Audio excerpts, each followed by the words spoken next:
श्री उपदेशामृत की जय। तो हम उपदेशामृत जो उपदेशों का सार है उससे चर्चा कर रहे हैं, और कल हमने चर्चा किया था उपदेशामृत के पहले श्लोक के बारे में। तो उपदेशामृत के पहले श्लोक के तात्पर्य में प्रभुपाद जी ये स्थापित किए थे कि जो भक्ति की विधि है, शुद्ध भक्ति का जो प्रोसेस है, शुद्ध भक्ति की जो प्रक्रिया है, वो सबसे श्रेष्ठ प्रायश्चित है। अगर कोई अपनी गलतियों को सुधार करना चाहता है, उसने जाने अनजाने में कुछ गलतियां की हैं अगर, और उसको शुद्ध करना चाहता है, तो उसका सबसे अच्छा तरीका है, सबसे प्रभावशाली तरीका है, जो कि उसको उस गलती करने की प्रवृत्ति को, पाप करने की प्रवृत्ति को हमारे हृदय से पूरी तरह से साफ कर देता है। वो तरीका क्या है? वो है भगवान की शुद्ध भक्ति। तो उसके बारे में जो है कल हम चर्चा किए कि किस प्रकार से शुद्ध भक्ति सारे प्रायश्चितों में सबसे श्रेष्ठ है, और वही जो है सर्वोत्तम प्रायश्चित है। तो इसलिए बाकी जो प्रायश्चित है वो कई बार इतना सरल नहीं होते और हमारे लिए व्यवहारिक भी नहीं हो पाते। कई सारी कठिन कठिन विधियां बताई गई जो कलयुग में बहुत मुश्किल है पालन करना, और पालन अगर वो कर भी ले तो भी उससे उतना निर्मल नहीं हो पाता। पाप का फल मिट जाता है पर पाप करने की इच्छा मन में बनी रहती है। तो इसलिए जो है वो वापस फिर आ जाता है, पाप वापस करने लग जाते हैं। पर जो भगवान की भक्ति है, उसकी अगर कोई शरण ले, भगवान के शरणागत हो जाए, तो फिर उसका जो पाप का प्रवृत्ति है वो भी जड़ से नष्ट हो जाता है। फिर उसके वापस आने का कोई भी अवसर नहीं मिलता। इसलिए प्रभुपाद जी बोलते हैं कि सबसे बेस्ट प्रोसेस है। रूप गोस्वामी ने जो दिया, इसी को रिकमेंड करते हैं रूप गोस्वामी की, यही प्रक्रिया का पालन सबको करना चाहिए। तो फिर आगे जो है मूल श्लोक से संबंधित विषय के बारे में प्रभुपाद जी बताते हैं। तो श्लोक में बताया गया था कि 6 प्रकार के हमारे वेग हैं: वाचो वेगम, मन वेगम, क्रोध वेगम, जिह्वा वेगम, उदर वेगम और उपस्थ वेगम। जीव का, वाणी का वेग, मन का वेग, क्रोध का वेग, जीव का वेग, पेट का वेग और जन्नेन्द्रियों का वेग। ये 6 प्रकार के वेग अगर कोई सहन कर लेता है तो वो पूरी पृथ्वी पर शिष्य बना सकता है। तो एक एक करके प्रभुपाद जी इसको चर्चा किए हैं अपने इस ग्रंथ में, नेक्टर ऑफ इंस्ट्रक्शन, उपदेशामृत में। तो हम भी जो है एक एक करके इसको चर्चा करेंगे। तो आज हम चर्चा करेंगे वाणी के वेग के बारे में। वाणी का वेग जो है, वाणी जो है वो सबसे महत्वपूर्ण रोल रखती है समाज में और भक्ति में भी। इसलिए कई जगह बताया जाता है कि कोई कैसा बोलता है, इससे उसका पता चल जाता है हाँ किस प्रकार की मेंटलिटी का, किस प्रकार के का व्यक्ति है। प्रभुपाद जी बोलते थे कोई भी व्यक्ति हो, चाहे कितना भी मूर्ख हो, उसको भी अच्छे कपड़े पहना के बढ़िया सजा धजा के रख दिया जाए तो उसका पता नहीं चलेगा कि मूर्ख है। और जैसे ही बोलना स्टार्ट करेगा उसका पता चल जाएगा हाँ ये बुद्धिमान व्यक्ति है या मूर्ख व्यक्ति है। उसका पहचान वाणी से ही होता है। तो जैसी वाणी बोलते हैं, जिस प्रकार से हम बात करते हैं, उससे उसका पहचान हो जाता है। तो इससे संबंधित एक कथा राधा गोविंद महाराज सुनाते हैं। एक बार एक राजा जो था शिकार खेलने गया, और उसके साथ में उसका मंत्री भी था और एक नौकर भी था। तो वो तीनों जो है आपस में बिछुड़ गए थे, अलग अलग हो गए क्योंकि जंगल में भटक गए। तो वो एक रास्ते से फिर जा रहे थे, तीनों एक ही रास्ते थे फिर, पर 2-2, 3-3 किलोमीटर का अंतर हो गया था, एक दूसरे से अलग हो गए थे। तो एक साधु महाराज वहां रहते थे जो अंधे थे आंखों से। तो सबसे पहले उन साधु के पास से एक जो नौकर था वो गुजरा। तो उसने बोला कि ओ अंधे, ओ सूरदास, यहाँ से कोई 2 व्यक्ति देखा, एक राजा और मंत्री गए हुए देखे क्या? तो वो तो बोले, जो वो तो दिखता तो था नहीं उनको, पर फिर भी वो बोले कि नहीं, ऐसा तो कोई सुनाई नहीं दिया मुझे हलचल। फिर जो है थोड़ी देर बाद में एक दूसरा व्यक्ति आया, वो बोलता है ओ सूरदास जी, यहाँ से किसी को जाते हुए देखा आपने? यहाँ से कोई गया क्या? आपको पता चला क्या? आप देख तो नहीं पाते पर कुछ हलचल सुनाई दिया, कोई गया क्या? तो वो बोले कि हाँ कोई व्यक्ति गया तो है। फिर बाद में तीसरे आए राजा, वो आए, तब उन्होंने बोला कि हे सूरदास जी महाराज, क्या आपने यहाँ से कोई 2 व्यक्तियों को जाते हुए देखा क्या? जाते हुए आपको पता चला कि कोई व्यक्ति गए? तो फिर वो बोले हाँ मैंने देखा। सबसे पहले जो है आपका वो 3rd क्लास का नौकर गया हुआ है, और दूसरा नंबर पे आपके मंत्री गए हैं, और अब आप जो है राजा जी महाराज हैं, वो आए हैं। तो वो राजा बड़ा आश्चर्यचकित हुआ, बोले अंधा है, आंखों से देख नहीं सकते थे वो, पर फिर भी आपको कैसे पता चला कि सबसे पहले नौकर गया है, फिर मंत्री गया है और मैं राजा हूँ? तो बोले मैं आपने जिस प्रकार से बातें की उससे मैं समझ गया। तो क्योंकि सबसे पहले जो व्यक्ति गया था वो बिल्कुल ढंग से बात करना उसको आता नहीं। वो बोला ये अंधा, ये सूरदास, कोई गया है क्या, ऐसे करके बोला। तो मैं समझ गया कि इसको कोई संस्कार नहीं है, ये जो है नौकर होगा जरूर, क्योंकि वो इस प्रकार का बात कर रहा है।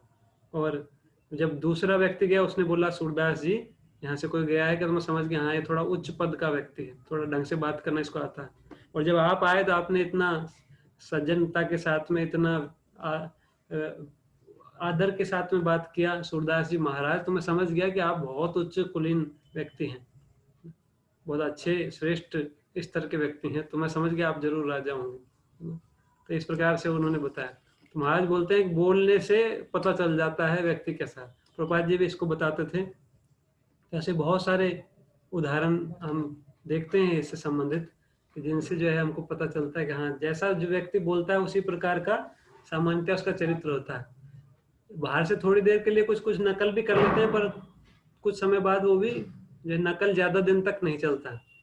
कुछ दिन तक हम कुछ व्यवहार को कॉपी कर सकते हैं, पर ज्यादा दिन तक वो व्यवहार चलता नहीं है ऐसा। तो इसलिए वाणी का बहुत महत्वपूर्ण योगदान है हमारे भक्ति में जीवन में भी और सामान्य जीवन में भी। भौतिक जीवन में और आध्यात्मिक जीवन में दोनों में ही वाणी का विशेष महत्व है। इसलिए वाणी को पहला नंबर दिया रूप गोस्वामी। फर्स्ट सबसे पहले जो वेग बताया तो उसमें बोले वाणी का वेग।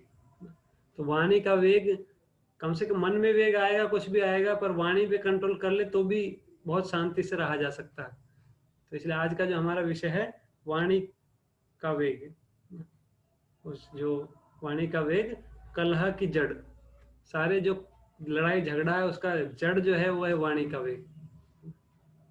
वाणी जो है ऐसा बोलते हैं कि लड़ाई का बीज पड़ जाता है और एक दूसरे के मन में वैमनस्य, ईर्ष्या, द्वेष, लड़ाई झगड़े का विचार उत्पन्न हो जाता है। और फिर जब बातें भी करते हैं तो ऐसे ऐसे बोलते हैं जिससे कि वो सामने व्यक्ति को भी गुस्सा आता है, उसको भी बुरा लगता है। तो ये वाणी का वेग बहुत महत्वपूर्ण है। अगर कोई वाणी के वेग को भी कम से कम कंट्रोल करे, अगर बोले ढंग से, तो जैसे ऐसा बताया गया, एक कहावत बोलते हैं कि जो जीभ है, जीभ के अंदर एक भी हड्डी नहीं होती, पर जीभ का ये ताकत है कि कई लोगों की हड्डी तोड़वा सकता है। जीभ के अंदर तो कोई हड्डी नहीं है, पर कई कई बड़े बड़े लोगों की हड्डियां तोड़ सकती है जीभ। क्योंकि अगर हम ठीक से बोलेंगे नहीं तो खुद की भी टूट सकती। कई बार ऐसी जगह व्यवहार में अगर गलती करते हैं तो कई बार लड़ाई झगड़ा हो जाता है, खुद ही मुसीबत में पड़ जाते हैं वाणी की वजह से। ऐसे ही कई बार जो है हम दूसरों को कुछ बोल देते हैं, इस कारण से लड़ाई झगड़े का स्टार्टिंग हो जाता है। वाणी जो है वो सबसे इम्पोर्टेंट है। तो जीभ का काम है बोलना, एक काम है बोलना। तो अगर बोलने को हम कंट्रोल करेंगे, तो इसलिए बोलने का वेग बहुत महत्वपूर्ण है हमारे जीवन में। तो आज हम इसी के बारे में चर्चा करने वाले हैं कि वाणी का वेग कितना खतरनाक हो सकता है और कितना लाभकारी भी हो सकता है। हर एक वस्तु के दोनों परिणाम है। अगर उसको सही प्रकार से उपयोग किया जाए तो बहुत उच्च स्तर तक भी हमको पहुंचा सकता है, और अगर उसका दुरुपयोग किया जाए तो बहुत निम्न स्तर तक भी ले जा सकता है। तो भगवान ने तो दिया है अच्छे कार्यों के लिए सारी वस्तुएं। भगवान ने हमको शरीर दिया है और भी कई सुविधा दी हैं, उनको अगर हम सही प्रकार से उपयोग करें तो फिर जो है हम भगवान के धाम तक पहुंच सकते हैं। ऐसी स्थिति तक भगवान बोलते ना तद भास्यते सूर्यो ना शशांको ना पावका यज गत्वा न निवर्तन्ते तद धाम परम मम। वो मेरा धाम जो है सामान्य धाम नहीं, वहाँ पर लाइट की जरूरत नहीं है, सूर्य की जरूरत नहीं है, चंद्रमा की भी जरूरत नहीं है, वो स्वतः प्रकाशित है। यहाँ पर सूर्य ही जो है स्वतः प्रकाशित है, पर बाकी पूरा अंधेरा ही अंधेरा है। पर भगवान का धाम स्वतः प्रकाशित है और वहां पर जाने के बाद वापस लौटना नहीं पड़ता। ऐसे उच्च पद को, ऐसी मतलब कोई उसका तुलना नहीं, अतुलनीय पद है। कोई भी सांसारिक वस्तु से, सांसारिक स्थान से, सांसारिक पद से उसका तुलना किया नहीं जा सकता है। ऐसा श्रेष्ठ पद प्राप्त हो सकता है अगर हम भगवान के द्वारा दी गई योग्यताओं का, शरीर का, इंद्रियों का ठीक प्रकार से उपयोग करें। तो इसमें आज हम चर्चा करेंगे वाणी का उपयोग करने के बारे में। तो वाणी का वेग, ये आपको सबको अनुभव होगा कि जब भी कुछ हम व्यवहार करते हैं तो उसमें वाणी का उपयोग होता है, कुछ बातचीत होता है। अगर किसी से दोस्ती करना है तो भी बातचीत करना पड़ेगा, किसी से झगड़ा करना है तो भी बोल के ही झगड़ा किया जाता है। कुछ भी करते हैं तो बोलने का जरूरत पड़ता ही है, बिना बोले व्यवहार चलता नहीं है। अगर कोई बोल भी नहीं सकता तो फिर किसी और प्रकार से भाषा का उपयोग करता है, हाथों के इशारे से या लिखित में लिख कर। कई सारे जो लोग हैं जो बोल नहीं पाते वो ब्रेन लिपि, उनका अंधे होते हैं, वो ब्रेन लिपि यूज करते हैं, और जो बोल नहीं पाते वो लिख कर उपयोग करते हैं या इशारों से समझाते हैं, हाथों के इशारों से, एक्शन से, बॉडी लैंग्वेज। उनका भाषा जो है वो शारीरिक भाषा होता है, शरीर के अलग अलग प्रकार के एक्शन से वो अपनी बात को दूसरों को पहुंचाते हैं। तो चाहे कैसे भी, चाहे हम किसी भी भाषा का उपयोग करें, चाहे हिंदी बोले, चाहे मारवाड़ी बोले, चाहे अंग्रेजी बोले, चाहे संस्कृत बोले, चाहे शरीर की भाषा का उपयोग करें, भाषा का विशेष योगदान है। जो हम किस प्रकार के शब्दों को बोल रहे हैं, किस प्रकार से उनको बोल रहे हैं, उसका बहुत इफेक्ट पड़ता है हमारे जीवन में। हमारी सफलता और असफलता भी वाणी के वेग पर निर्भर करती है। अगर वाणी के वेग को संयम कर ले तो इसलिए रूप गोस्वामी बोलते हैं कि बड़े बड़े लोगों को अपने वश में किया जा सकता है। रूप गोस्वामी बोले पूरी पृथ्वी के लोगों को शिष्य बनाया जा सकता है अगर वाणी को संयमित कर ले तो वाणी का वेग क्या है? बोलने की इच्छा। हमारे पास जीभ है तो प्रभा जी बोलते सबका कुछ ना कुछ इच्छा करता है, कुछ ना कुछ बोले, बिना बोले रह नहीं सकता। जैसे ही मौका आता है वैसे ही बोलना स्टार्ट कर देते हैं। तो जैसे ही हमारे थोड़ा सा मौका मिला कुछ ना कुछ बोलते थे। जहां पर बोलने की आवश्यकता नहीं वहां पर भी कुछ कुछ बोलते ही रहते हैं। जैसे इतना आवश्यक नहीं है पर फिर भी बोलने का इच्छा इतना प्रबल है, सब लोग कुछ ना कुछ बोलते हैं। आजकल जो है अभी तो बोलने का और बढ़ गया। पहले तो गांव में रहते थे तो आसपास के लोगों से ही बोलते थे, अब तो देश विदेश अलग अलग शहरों में टेक्नोलॉजी के माध्यम से पूरे दिन बोलते रहते हैं। फोन के माध्यम से या व्हाट्सएप के द्वारा लिखित में बोलते हैं ना, वॉइस मैसेज के द्वारा बोलते हैं, वीडियो कॉलिंग के द्वारा बोलते हैं, ऑडियो कॉलिंग के द्वारा बोलते हैं। और इतना ज्यादा बातचीत होता है कि कई बार तो नेटवर्क ही उसमें जाम हो जाता है, नेटवर्क एरर आ जाता है, इतनी बातें चल रहा है ना लोगों का। अभी पूरा घर में भी आपस में भी बोलते हैं, पड़ोस में, इसके अलावा अपने जो भी कार्य करते हैं उसमें बोलना पड़ता है। तो जैसे ही हमको मौका मिलता है हम बोलना स्टार्ट कर देते हैं। पर अगर वो बोलने में जो हम चीज बोल रहे हैं उसका महत्वपूर्ण वस्तु के बारे में बात नहीं कर रहे तो वो बोलना केवल हमारी आयु का ही नाश करता है, बोलने में शक्ति लगता है। ऐसा बताते हैं कि कोई व्यक्ति दौड़ लगाए कई किलोमीटर और कुछ घंटे बोले तो एक समान परिश्रम लगता है उसको। कई घंटे, कुछ एक दो घंटे बोलेगा और कई किलोमीटर दौड़ के आ जाएगा, उसमें एक समान ताकत लगता है। शारीरिक रूप से ऐसा सर्वे किया गया है। तो इससे जो है हमारा परिश्रम और ऊर्जा और आयु ही नष्ट होती है। प्रभात जी इसको तुलना करते हैं, जो अगर कोई आवश्यक वस्तु के बारे में या ऐसी चीजों के बारे में नहीं बोलता जिनका कुछ लाभ हो। तो लाभ भी कैसा? जैसे हम जो भी बोलते हैं, जैसे बिजनेस करते हैं कोई व्यक्ति तो बिजनेस में बोलता है, तो बिजनेस का लाभ होता है धन के रूप में या कुछ प्रतिष्ठा के रूप में, पर वो लाभ जो है क्षणिक लाभ है, इसलिए वो बोलना भी पूरी तरह से लाभदायक नहीं हुआ। और कुछ लाभ तो है उसका। एक है कि बिना लाभ के बोलते हैं, उसमें तो कोई भौतिक लाभ भी नहीं होता। कई बार जो लाभ के बजाय हानि हो जाती है ना। तो ये जो है अलग अलग प्रकार की वाणी के वेग है। तो कुछ हानि करवाने वाले हैं ना, कुछ जो है लाभ करवाने वाले हैं, कुछ भौतिक लाभ देने वाले हैं ना। तो ऐसे जो है कई प्रकार से इसको कैटेगराइज कर सकते हैं। और प्रभुपाद जी बताते हैं कि जो कृष्ण भावनामृत है, अगर उसके विषय में कोई चर्चा करता है, उसके बारे में बोलता है, तो उसका लाभ क्या है आप सब जानते हैं, उससे शाश्वत लाभ मिलता है। जैसे हम चर्चा किए, अगर कोई भगवान के विषय में बोले, भगवान के बारे में बोले, तो भगवान क्या बताते हैं भगवत गीता में कि वो दिव्य आनंद में रहता है। भगवान इसको बोले 10वें अध्याय में, मत चित्ता मत गत प्राण बोधयंता परस्परम कथयंतश्च माम नित्यम तुष्यन्ति च रमन्ति च। कि वो बोलते हैं बोधयंता परस्परम, कौन? मेरे भक्त। पिछले श्लोक में बताया कि जो मेरे भक्त हैं वो आपस में बोधयंता, एक दूसरे से बात करते हैं, परस्पर आपस में बात करते हैं। क्या बात करते हैं? कथयंतश्च माम नित्यम, मेरे बारे में नित्य बात करते हैं, मेरी सेवा के बारे में, मेरे नाम के बारे में, मेरी लीलाओं के बारे में, इस प्रकार से हमेशा हमेशा मेरे बारे में बात करते हैं। तो अगर कृष्ण भावनामृत के विषयों पे अगर कोई चर्चा किया जाए तो उसका रिजल्ट फिर भगवान बताते क्या होता है, तुष्यंती, पूरी तरह संतुष्टि उसको मिलती है, संतुष्ट हो जाते हैं। और रमंती, रमंती मतलब दिव्य आनंद को प्राप्त करते हैं। तो ये दोनों चीजें मिलती है। जैसे आजकल लोग बोलते हैं कि सेटिस्फेक्शन नहीं है जिंदगी में, सेटिस्फेक्शन नहीं है, इतना सब कुछ कर लिया मैंने, सेटिस्फेक्शन नहीं है। पर सेटिस्फेक्शन मिलेगा कैसे? तो भगवान बताते हैं अगर मेरे बारे में चर्चा करोगे, मेरे बारे में बात करोगे, मेरे बारे में सुनोगे, बोलोगे, तो फिर सेटिस्फेक्शन मिलेगा। और ऐसा सेटिस्फेक्शन मिलेगा कि फिर जो है और किसी सेटिस्फेक्शन की आशा भी नहीं रहेगी। तुष्यंती, अरे संतुष्ट हो जाता है। और फिर ये क्या गया डन स्पीकिंग। रमंती, दिव्य आनंद को प्राप्त करता है। रमन, रमनते योगिना अनंते सत्य आनंद चिदात्मनि।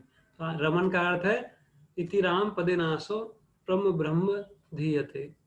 तो ये जो दिव्य आनंद है वो कौन प्राप्त करते हैं? जो भगवान के बारे में चर्चा करते हैं, जो अनंत में भगवान श्री कृष्ण जो है अनंत है, उनमें रमन करते हैं।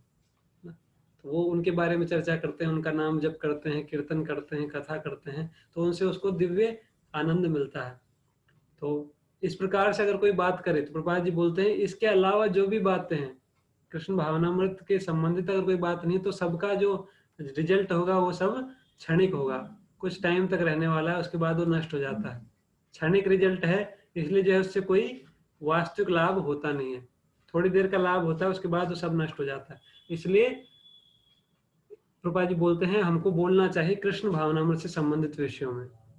और जो इसके अलावा जो सांसारिक वार्ता जो है उसको तुलना करते हैं मेंढक के टर्राने के समान। जैसे मेंढक जो है बरसात के टाइम पे आपने सुना होगा, हमारे यहाँ पर भी जोधपुर में बहुत सारे मेंढक है, यहाँ पे टर टर करते हैं रात में।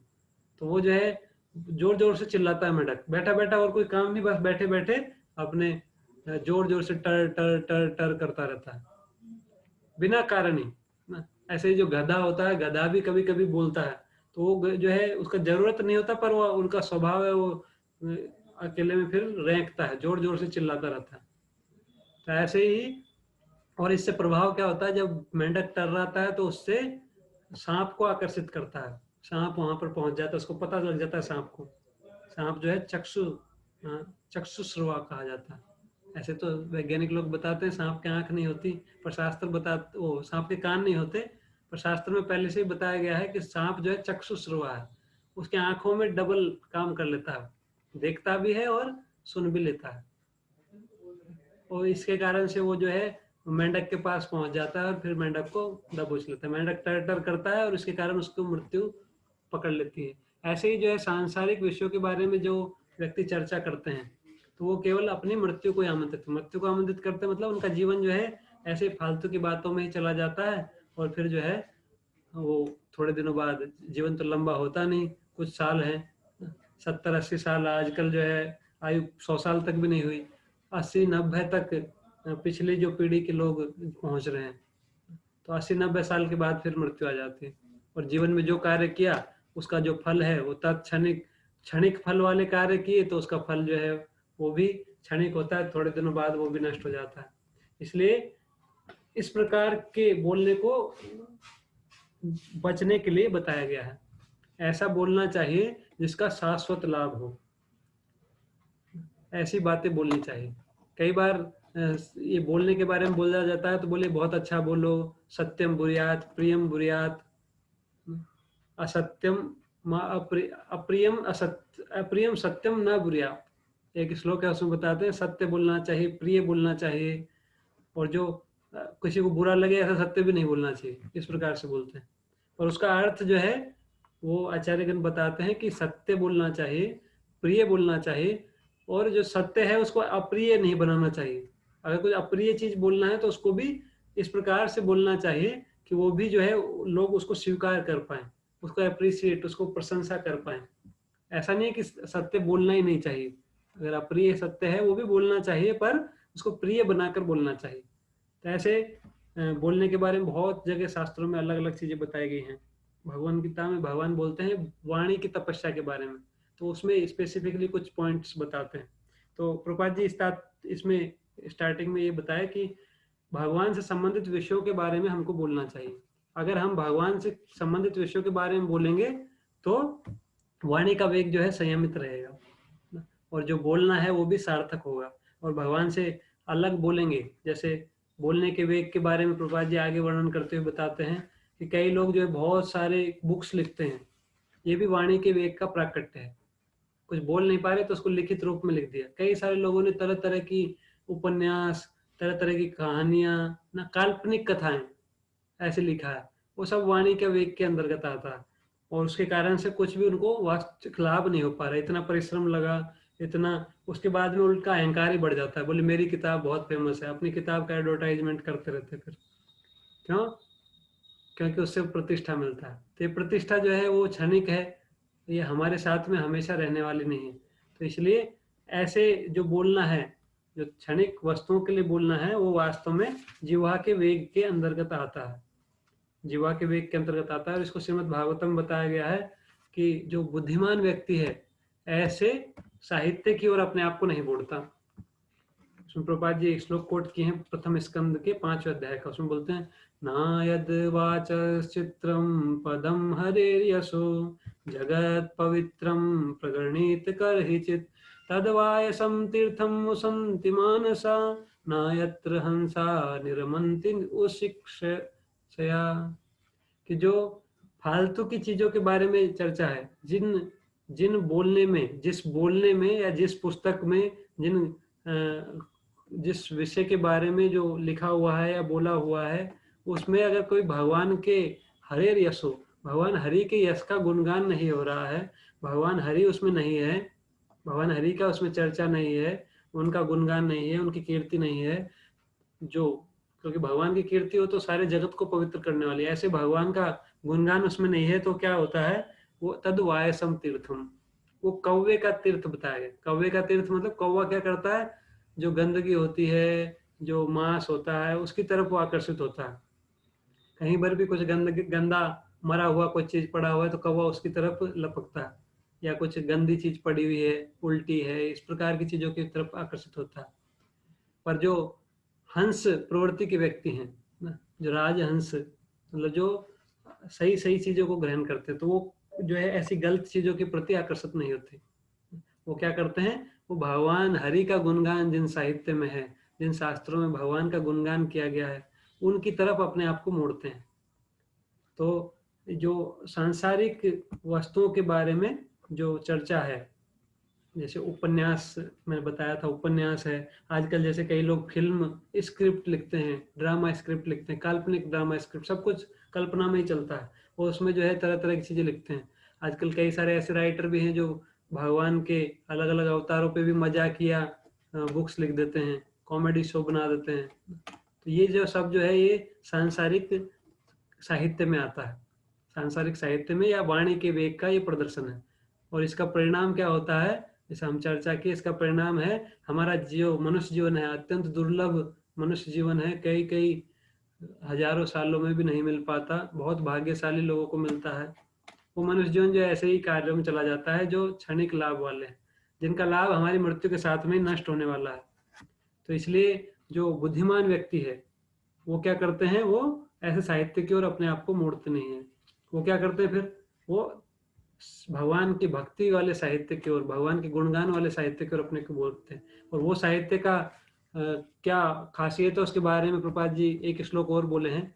ये दोनों आगे पीछे वाले श्लोक है, ये पहले स्कंद के 5वें अध्याय के 10वां और 11वां श्लोक।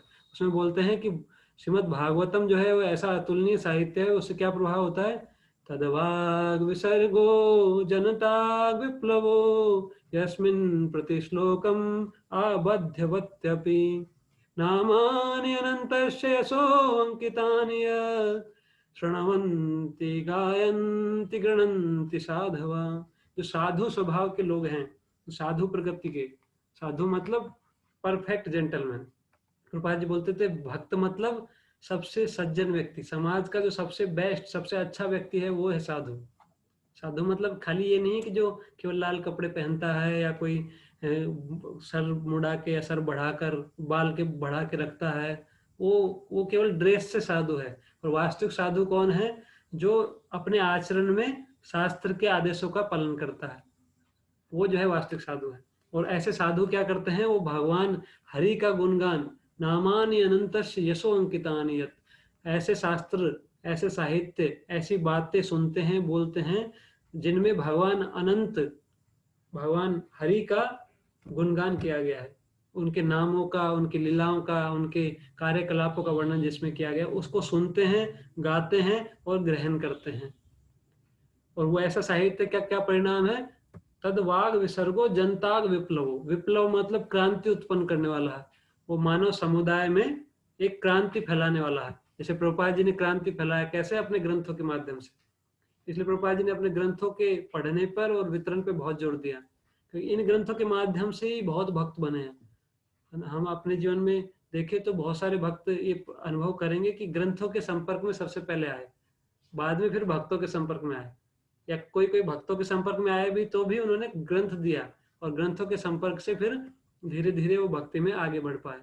तो ये ऐसे जो ग्रंथ है जिनमें भगवान का गुणगान है, ऐसी वाणी जिसमें भगवान की कथा है, वो जो है जनताग विप्लव, पूरे मानव समुदाय में विप्लव, क्रांति उत्पन्न करने वाला। क्या क्रांति? ऐसा क्रांति जिससे सब लोग उत्साहित होंगे अपने जीवन के वास्तविक लक्ष्य को प्राप्त करने के लिए, और जो है अपने जीवन में ऐसे कार्यों में, ऐसे वो भी खुद भी इस प्रकार के कार्यों में लगेंगे जिनसे उनको वास्तविक शाश्वत लाभ होगा। तो ऐसे जो साहित्य है वो वाणी के वेग को नियंत्रित करने का बेस्ट तरीका है। हम बोलना बंद नहीं कर सकते। प्रभुपाद जी ऐसा बोलते हैं कि मौन धारण करना अधिक समय तक सफल नहीं होता। कोई चुपचाप रहेगा पर कितना दिन चुप रहेगा, कभी ना कभी उसको फिर बोलने के लिए मजबूर होना पड़ेगा। बहुत कम ही लोग हैं जो चुपचाप रह सकते हैं, और चुपचाप रहने से फायदा भी क्या होगा, मन में तो सोचता ही रहेगा बोलने के बारे में, जो पहले बोला हुआ है वो उसको याद आता रहेगा। इसलिए सबसे बेस्ट तरीका है वाणी के वेग को कंट्रोल करने का, वो क्या है कि खूब बोला जाए, भगवान का नाम उच्चारण किया जाए, हरे कृष्णा कृष्णा कृष्णा हरे हरे, हरे राम राम राम हरे हरे। भगवान का नाम, भगवान की कथा, भगवान का कीर्तन, भगवान की लीलाएं, इसको खूब उच्चारण किया जाए। इसलिए चैतन्य महाप्रभु बोलते, जार देखो तार कहो कृष्ण उपदेश, जो भी मिले उसको बोलो हरे कृष्णा। भगवान का उपदेश कुछ पता है तो वो बताए, कुछ नहीं पता तो हरे कृष्णा महामंत्र बताएं। बोले हरे कृष्णा महामंत्र आप भी बोलो, खुश होकर सबको बताना चाहिए। और इसको बताने का प्रभाव ऐसा होता है, आपने देखा होगा कई सारे भक्त जो है विदेशों में कीर्तन करते हैं, गलियों में कीर्तन करते हैं, मार्केट में, और उसको सुनकर जिनको पता भी नहीं है हरे क्या होता है, कृष्ण क्या होता है, राम क्या होता है, वो भी प्रसन्नचित हो जाते हैं। कई लोग जो है पहली बार सुन के डांस करने लगते हैं उसमें साथ में आकर। और प्रभुपाद जी ने भी इसी को सबसे पहले भगवान का कीर्तन किया, लोगों को पता भी नहीं था, और उस कीर्तन के प्रभाव से लोग आनंदित हुए, उन्होंने अपने जीवन में आनंद का अनुभूति किया, और धीरे धीरे फिर भक्त जुड़ते गए। तो हमको भी इस प्रकार से हमेशा जो भी मिले उसको भगवान का कीर्तन, भगवान की कथा, भगवान का गुणगान करना चाहिए। और ऐसा करेंगे तो ये वाणी जो है जिसमें बोलने की बहुत इच्छा है, प्रबल इच्छा रहती है कुछ ना कुछ बोले, तो अगर भगवान का के बारे में बोलेंगे तो धीरे धीरे शुद्ध हो जाएगी। फिर जो है कुछ अपशब्द, कुछ गलत बातें, किसी प्रकार का गलत व्यवहार करने के लिए जो बोला जाता है वो हमारी जबान पे आएगा नहीं, धीरे धीरे हमारी जो वाणी का वेग शुद्ध हो जाएगा। तो ये जो है सबसे बेस्ट तरीका है वाणी के वेग को नियंत्रित करने का। तो प्रभुपाद जी इस श्लोक के अनुवाद में और तात्पर्य में इसको बताते हैं कि वाणी का वेग जो है उसको हमको रोक नहीं सकते, पूरी तरह रोका नहीं जा सकता, उसको मोड़ना है। कृष्ण भावनामृत जो है चीजों को रोकने के ऊपर जोर नहीं देता, क्योंकि जीव का स्वाभाविक प्रवृत्ति है सक्रियता, जीव कभी निष्क्रिय नहीं रह सकता। इसलिए भगवान बोले भगवत गीता में कि ना ही कश्चित क्षणमपि जातु तिष्ठति अकर्मकृत, बोले एक क्षण के लिए भी जीव जो है बिना कर्म किए रह नहीं सकता। और अगर बोलने के बारे में देखें तो हम बोलने में भी ऐसा ही देखते हैं, थोड़े समय के लिए भी कोई शांति से रह नहीं सकता बिना बोले, कुछ ना कुछ बोलेगा या बिना सोचे, कुछ ना कुछ बोलने के बारे में सोचता रहता है या बोलता ही रहता है। तो इसलिए इस बोलने के वेग को हमको मोड़ना है ना। जब हम सक्रिय हैं, आत्मा का स्वभाव है वो सक्रिय है, हमेशा आनंदमय अभ्यास, हमेशा आनंद चाहता है, आनंद में रहना चाहता है, आनंद में सक्रिय रहना चाहता है। तो इसलिए जो है उसको हमको बोलने की जो शक्ति है हमारी, उसको भगवान की कथा, भगवान का नाम, भगवान की लीला, भगवान का के बारे में बोलने में लगाना चाहिए। कृष्ण कथा, कृष्ण का नाम, हरे कृष्ण महामंत्र का जप, कीर्तन, इसमें लगाना चाहिए। कई भक्त है जो एकादशी को इसलिए 64 माला करते हैं, या कम से कम 25 तो करते ही हैं, एक्स्ट्रा माला करते हैं या एक्स्ट्रा ग्रंथ अध्ययन करते हैं, बुक्स को पढ़ना, शास्त्र को पढ़ना भी वाणी का एक उपयोग है। इसको वाणी की तपस्या में भगवान बताते हैं, स्वाध्याय अभ्यसनम च वांगमय तपोच्यते। और ये वाणी के वेग को नियंत्रित करना जो है ये तपस्या है, इसमें तपस्या लगता है। तपस्या मतलब, तपस्या उस चीज को बोलते हैं जिस जिस चीज का हमको लाभ पता है और उसको हम स्वेच्छा से स्वीकार करते हैं, वो जो है सात्विक तपस्या या वास्तविक तपस्या कहलाती है। ऐसा कार्य जिसको हम स्वेच्छा से अपने जीवन में अपनाना चाहते हैं, उसका लाभ हमको पता है, इसको जो है हम ग्रहण करते हैं। स्वैच्छिक कष्ट उठाना, तो हालांकि हमारा आदत है कुछ प्रकार से बोलने का, पर हम चाहते हैं कि हम अपनी बोलने की प्रवृत्ति को सुधारें, उसको सही करें, तो इसलिए जो है उसमें थोड़ा कष्ट होता है। हमको बोलने से पहले सोचना पड़ता है, ये सही बोला गलत बोला, इसको देखना पड़ता है क्या शब्द बोल रहा हूँ। तो बोलने से पहले जो है हमको विचार करना पड़ता है, इसमें स्टार्टिंग में शुरुआत में कष्ट होता है, तो इसको इसलिए तपस्या बोला गया। वाणी के वेग को संयमित करना एक तपस्या है, वाणी के वेग को कंट्रोल करना सभी के लिए एक तपस्या है। तो ये तपस्या के बारे में भगवान बोलते हैं वांग में तप उच्चते। तो ये ग्रंथों का अध्ययन करना वाणी के वेग को संयमित करने का एक तरीका है ना। जब हम ग्रंथों को उच्चारण करते हैं, जैसे उसको पढ़ते हैं तो बोल बोल के पढ़ सकते हैं, कुछ समझ में भी नहीं आए तो उसको बोल बोल के पढ़ेंगे, उससे भी हमारी वाणी भगवान की सेवा में लग जाती है। या जहाँ पर बोल बोल के नहीं पढ़ सकते उसको बिना बोले भी पढ़ते हैं, वो भी जो है स्वाध्याय, बुक्स का अध्ययन करना, ये जो है एक बहुत बड़ी तपस्या है। इसलिए जो प्रभुपाद जी के बहुत सारे शिष्य हैं, वो जब भी दीक्षा देते हैं तो भी बोलते हैं, बोले आप जो है रोज प्रभुपाद जी की बुक्स को अध्ययन करना, ये प्रण करो। 4 नियम के बारे में 16 माला के अलावा ये भी प्रण करवाते हैं कि बुक्स अध्ययन भी करना है। तो हमको रोज कुछ समय निकालकर शास्त्र को पढ़ना चाहिए। और क्या वाणी की तपस्या है? सत्य बोलना। भगवान बोलते हैं कि अनुद्वेग करम वाक्यम सत्यम प्रियम हितम चयत स्वाध्याय अभ्यसनम चैव वांगमय तप उच्यते। तो इसमें क्या क्या क्या बताया? अनुद्वेग करम, सत्यम, प्रियम, हितम और स्वाध्याय। तो ऐसे 5 चीजें, 4 चीजें बताए वाणी कैसे बोलना है। और ये चीजें कैसे आएंगी, कैसे हम सीखेंगे इसको, तो शास्त्रों में बताया गया। जैसे शास्त्रों में वार्तालाप है, जैसे अर्जुन और भगवान श्री कृष्ण का संवाद है श्रीमद् भगवत गीता में, महाराज परीक्षित और सुखदेव गोस्वामी का संवाद है श्रीमद् भागवतम में। ऐसे सभी ग्रंथों में जो है संवाद है, एक गुरु शिष्य का संवाद है। और भागवतम में और भी कई संवाद है, युधिष्ठिर महाराज, नारद मुनि। तो उसमें जो है वो, उससे हम सीखते हैं कि हमको कैसे बोलना चाहिए, किस प्रकार से प्रश्न पूछना चाहिए, किस प्रकार से बोलना चाहिए। तो ये जो है शास्त्रों में जब हम पढ़ते हैं कि उन्होंने इस प्रकार से बोला, इतना अच्छे तरीके से उस शब्द को बोला, तो उससे जो है हमको सीखने को मिलता है। तो जब हम शास्त्र अध्ययन करते हैं तो हम सीखते हैं, क्या सीखते हैं? कैसे अनुद्वेग कर्म बोलना है। अनुद्वेग क्या बोलते हैं? उद्वेग, जब कुछ हम किसी को बोलते हैं उसको हलचल उत्पन्न हो जाता है उसके मन में, उसको दुख होता है, कष्ट होता है, तो उसको बोलते हैं उद्वेग। उद्वेग दे दिया इसने मुझे, है ना। सामान्यतः उद्वेग शब्द यूज नहीं किया जाता हमारी भाषा में, तो बोलते हैं हम कष्ट दे रहा है मेरे को, ऐसे ऐसे शब्द बोले इसने, कर्कश, जिससे मेरे को बहुत बुरा लगा, इसकी बात जो है मेरे हृदय में चुभी। तो वास्तव में ऐसा नहीं कि बात जो है बाण की तरह तीखी है, वो आके हृदय में चुभी, पर कान से गया और वो बहुत बुरा लगा, तो उद्वेगकारी बात हुआ। ऐसी बात जिससे हृदय के अंदर उद्वेग उत्पन्न हो गया, मन के अंदर जो है उद्वेलन उत्पन्न हो गया, विचलित हो गया वो व्यक्ति, तो इसको बोलते हैं उद्वेगकारी। जैसे कोई व्यक्ति है सामान्यतया अपना व्यवहार कर रहा है, अपने ऑफिस में कार्य कर रहा है, और उसके साथ का कोई व्यक्ति उसको कुछ अभद्र शब्दों के साथ में डांट दे, बिना कारण ही, बिना बात ही कुछ गलत गलत गालियां दे दे, या बहुत बुरा बुरा भला बोले, तो फिर इससे क्या होता है? उद्वेग उत्पन्न होता है। तो भगवान बोलते हैं अनुद्वेग कर्म वाक्यम।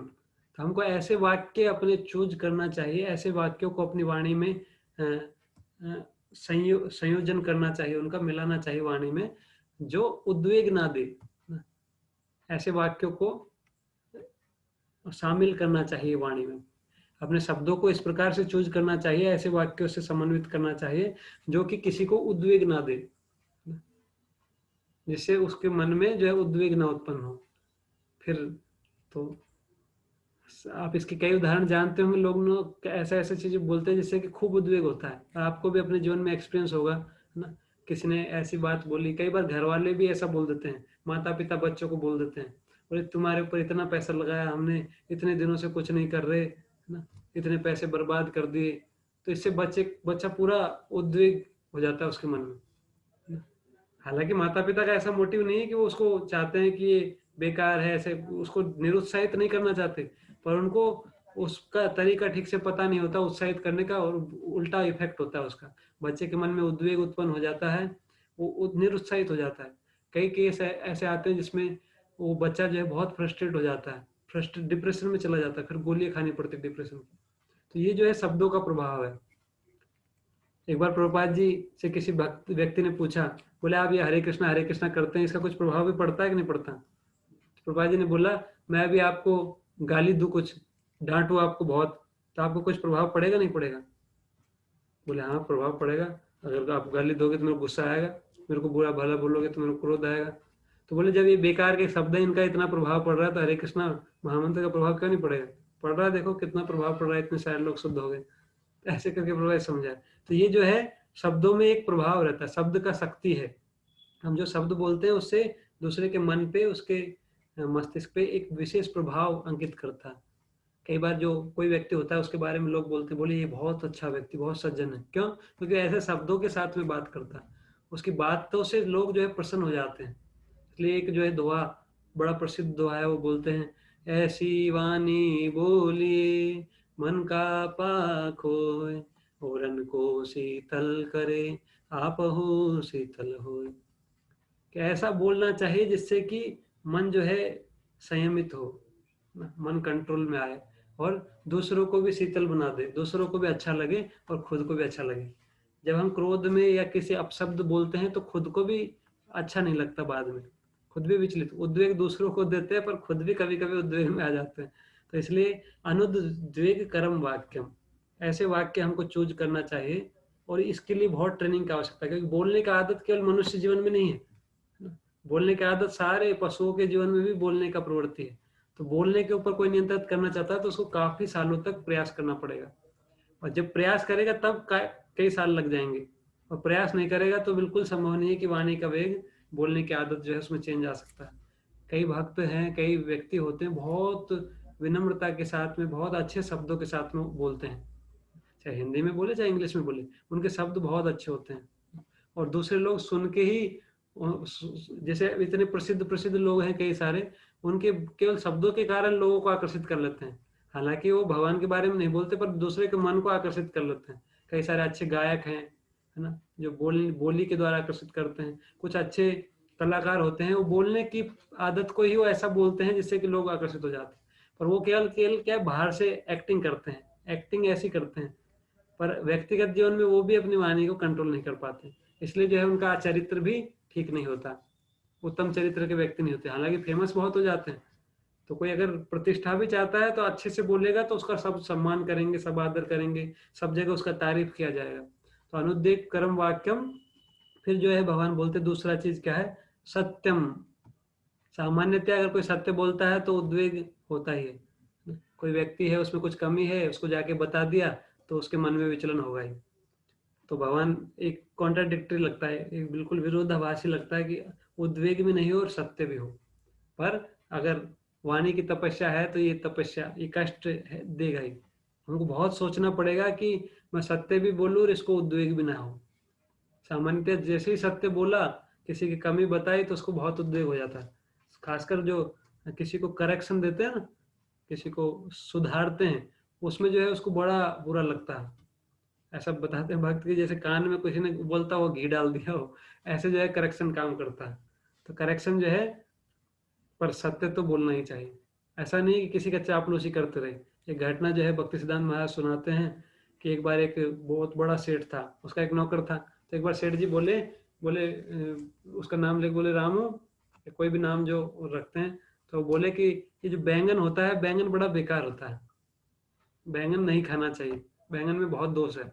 तो वो जो नौकर था बोले हाँ महाराज, हाँ सेठ जी, जो है बैंगन तो बिल्कुल बेकार है, मैं तो बिल्कुल इसको खाऊंगा नहीं, बैंगन में ये दोष है, ये दोष है, वो भी काफी कुछ बोला। थोड़ी देर बाद में सेठ जी बोले, बोले आलू जो होता है, आलू बहुत खराब होता है, आलू से गैस बनता है, आलू जो है ये होता है, आलू के बारे में बहुत नुकसान बताया। तो जो नौकर था वो भी आलू के बारे में खूब नुकसान बताया। फिर थोड़ी देर बाद में सेठ जी बोले कि जो बैंगन होता है उसका कुछ बहुत सारे फायदे भी हैं। तो बोले हाँ, बैंगन तो बहुत फायदेमंद होता है। वो तो बहुत बहुत गुणगान करने लगा फिर बैंगन का। तो सेठ जी जो है वो आश्चर्यचकित हो गए, बोले अभी तो मैं बैंगन का बुराई किया था तो ये बुराई किया था, अभी मैं थोड़ा सा बोला तो ये तो खूब बोलने लगे तारीफ। तो बोले आप ऐसा क्यों बोल रहे हो कि अभी तो आप बैंगन की बुराई बता रहे थे, अभी अच्छा ही बता रहे हो।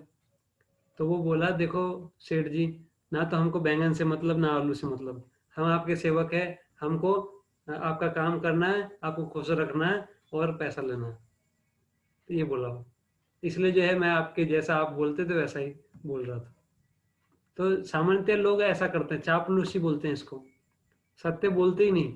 किसी व्यक्ति को अपना काम निकालने के लिए उसकी गलतियां बताते नहीं, उसका हित चाहते ही नहीं, उसकी गलती नहीं बताते, या फिर उसको कुछ भला हो जाए ऐसा कुछ कार्य करते ही नहीं है ना, वो बस वो चापलूसी करते रहते थे। ऐसा भी नहीं होना चाहिए।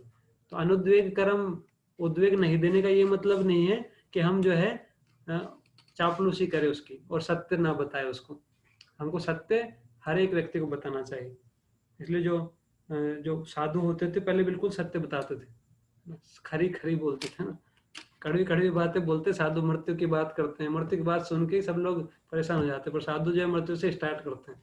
भक्त मतलब मृत्यु का चर्चा करते ही रहते हैं, और ये विद्वान व्यक्ति का लक्षण है।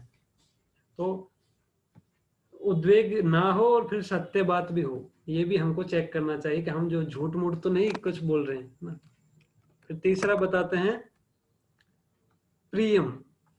एक तो उद्वेग नहीं हो, सत्य भी हो, और फिर प्रिय भी करे, उसको अच्छा भी लगना चाहिए ना। जिसको हम बोल रहे हैं उसको अच्छा भी लगे, जो है बहुत वो तारीफ करे, हाँ क्या बात बोला, बहुत अच्छा बोला, सत्य भी बोला, कितना अच्छा लग रहा है मुझे, प्रिय लगे उसको। जैसे कर्ण प्रिय शब्द होते हैं, कई सारे अलंकारिक भाषा होती है, उसमें कई सारे उसमें उपमा लगाते हैं उसमें किसी को बोलने से पहले। जैसे अगर हम किसी को बोले कि गणपत राज राज पुरोहित जी, जी लगाते ही थोड़ा सम्मान प्रकट हो जाता है। आदरणीय श्री गणपत राज राज पुरोहित जी, इस प्रकार से आदरणीय लगाते और चेंज हो गया। ऐसे कुछ ऐसे शब्द हैं सम्मान सूचक शब्द, जिनको अगर हम बोल देते हैं तो उससे जो है पूरी बात का अर्थ ही बदल जाता है। उस व्यक्ति को बहुत सुंदर अच्छा लगता है।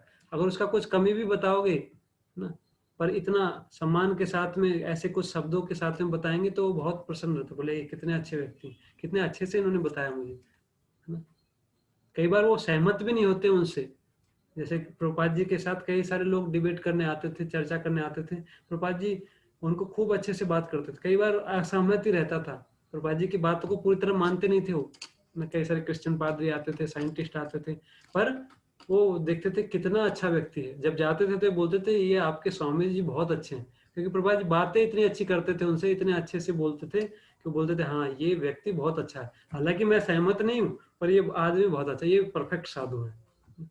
तो ये जो है बोलने की कला है। तो और प्रभुपाद जी इतना कई बार गुस्से में भी बोलते थे, रास्कल, फूल्स, कैट्स, डॉग, कई सारी चीजें, कई हैवी हैवी वर्ड बोलते थे, पर उनका जो बोलने का जो कला था वो बहुत शानदार था। इसलिए बहुत सारे इतने सारे लोग प्रभुपाद जी से जुड़े और सब शिष्य बने, पूरी पृथ्वी पर शिष्य बनाए प्रभुपाद जी ने। और रूप गोस्वामी यहाँ पर यही बता रहे हैं, 6 को कोई कंट्रोल करे तो पूरी पृथ्वी पर शिष्य बना सकता है। हर एक देश से प्रभुपाद जी के शिष्य हैं और अभी बनते ही जा रहे हैं, प्रभुपाद जी के से जुड़ जुड़ के आगे भक्त बनते ही जा रहे हैं। तो सत्यम प्रियम, प्रियम बोलना चाहिए। तो प्रिय करने के लिए कुछ शब्द होते हैं, जैसे कि कुछ हमसे थोड़ा सा कुछ मिस्टेक हुआ तो हम उसको बोलते हैं कृपा करके मुझे माफ कर दीजिएगा, मैंने गलती कर दिया। तो ये जो माफी मांगने का जो भाव है, ये भी जो है व्यक्ति को बहुत अच्छा लगता है। कोई माफी मांगता है तो उसको बहुत अच्छा लगता है। सॉरी शब्द जो है, थैंक यू, सॉरी, आपको धन्यवाद, जैसे किसी ने कुछ हेल्प किया तुरंत धन्यवाद दिया। और धन्यवाद भी थोड़ा प्रेम भरे शब्दों से, जैसे कई बार बोलते हैं ऐसे मुंह को अलग प्रकार से बना के बोलेंगे सॉरी, उसकी तरफ देखेंगे नहीं, बोलेंगे सॉरी, तो उससे जो है वो बॉडी लैंग्वेज भी उसके अनुकूल होना चाहिए। तो जो है प्रियम, जिसको हम बोल रहे हैं उसको अच्छा लगे, ऐसे जो है उस ऐसे शब्दों का चुनाव करना है, ऐसी भाषा का उपयोग करना है जिससे उसको अच्छा लगे। और लास्ट में भगवान बोलते हैं हितम, अनुद्वेग कर्म भी हो, सत्य भी हो, प्रियम भी हो, और दूसरा हितकारी हो। ऐसा नहीं कि केवल फालतू की चर्चा करे ना। हाँ, सत्य बात है, जैसे कोई क्रिकेट की चर्चा कर रहा है, हाँ क्रिकेट में जो है इतना स्कोर हुआ है, सत्य बात है, अनुद्वेग भी नहीं हो रहा और प्रिय भी लग रहा है किसी को, पर हित क्या है उसका, उसमें उसका क्रिकेट वाला खेल रहा है, वो मैच जीत गया, उसके बाद जो है टीम वापस घर चली गई, उनको पैसा भी मिल गया, ट्रॉफी भी मिल गया, और उसका चर्चा करने से इसको क्या मिल रहा है, जो सुनने वाला है उसको क्या फायदा हो रहा है, इससे कुछ लाभ हो रहा है कि नहीं हो रहा। ये भी हमको, ये वाणी का तपस्या है कि वो भी देखना चाहिए कि इसमें हित है कि नहीं। तो अगर हम, जैसे हम चर्चा की, अगर वास्तव में शाश्वत हित चाहते हैं तो देखना चाहिए कि कहीं भगवान से संबंध है क्या इस विषय का। भगवान से संबंधित विषय नहीं है तो फिर इसमें क्या हित होगा इसका, या जो कुछ कुछ थोड़ा बहुत हित भी होगा वो भी टेम्परेरी होगा। तो सबसे बेस्ट तो यही है कि भगवान संबंधित चर्चा हो, वही सबसे ज्यादा हितकारी है, सत्य भी है, हितकारी भी है, और अगर हम सही प्रकार से बोलेंगे तो प्रिय भी होगी, और इसमें उद्वेग भी नहीं होगा किसी को। पर कभी कभी भगवान संबंधित चर्चा में भी दूसरे को उद्वेग दिया जा सकता है, अगर ठीक प्रकार से उसको बोला ना जाए तो। जैसे कोई बोलेगा तुम तो बिल्कुल कंस जैसे हो ना, तो भगवान की लीला से ही है ना, कंस कंस आया, कंस भगवान की कथाओं में ही है, पर उसको कंस से तुलना कर दिया, कंस से तुलना करके उसका उसको जो है डांटते हुए या उसको कंस से कंपेयर करते हुए बताया गया, तो उसको प्रिय नहीं लगेगा ना, कई बार उसको प्रिय नहीं लगेगा। तो इसलिए जो है भगवान से संबंधित कथा में भी ये तीन चीजों का ध्यान देना चाहिए कि उद्वेग ना दे। कई बार कथा सुनाकर भी हम बोल सकते हैं कि बोले जो है इस प्रकार से जो है तुम ये गलती करते रहते हो, जैसे जो है रावण ने भी ऐसा किया था पहले, रावण की तरह तुम भी ऐसा ही करते रहते हो। कुछ कथा का बहाना लेके भी अप्रिय चीज बोला जा सकता है और उद्वेग दिया जा सकता है। तो इसलिए जो है हमको अनुद्वेग कर्म सत्यम प्रियम और हितकारी तो भगवान से संबंधित विषय ही है। और अगर जैसे कोई स्टूडेंट है पढ़ाई करता है तो उसके हित, एक थोड़ा हित है उसमें, पढ़ाई से संबंधित चर्चा करे। कोई बिजनेसमैन है तो बिजनेस से संबंधित जितना आवश्यक चर्चा है वो करना चाहिए, तो वो उसमें उसका हित है ना?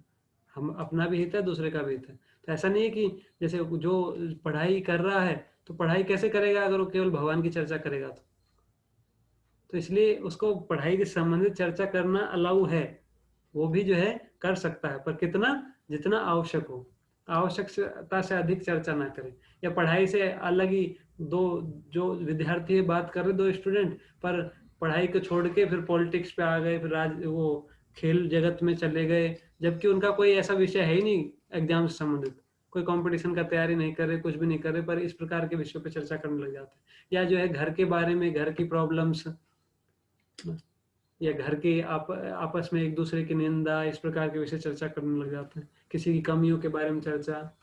तो ये जो है अगर उसमें कुछ हित नहीं है हमारा तो ऐसी चर्चा से बचना चाहिए, और सबसे अधिक हमको प्रयास करना चाहिए कि बाकी चीजें जितनी आवश्यक उतना करें, और बाकी टाइम जो है कृष्ण चर्चा करें, वो सबसे ज्यादा हित का विषय है।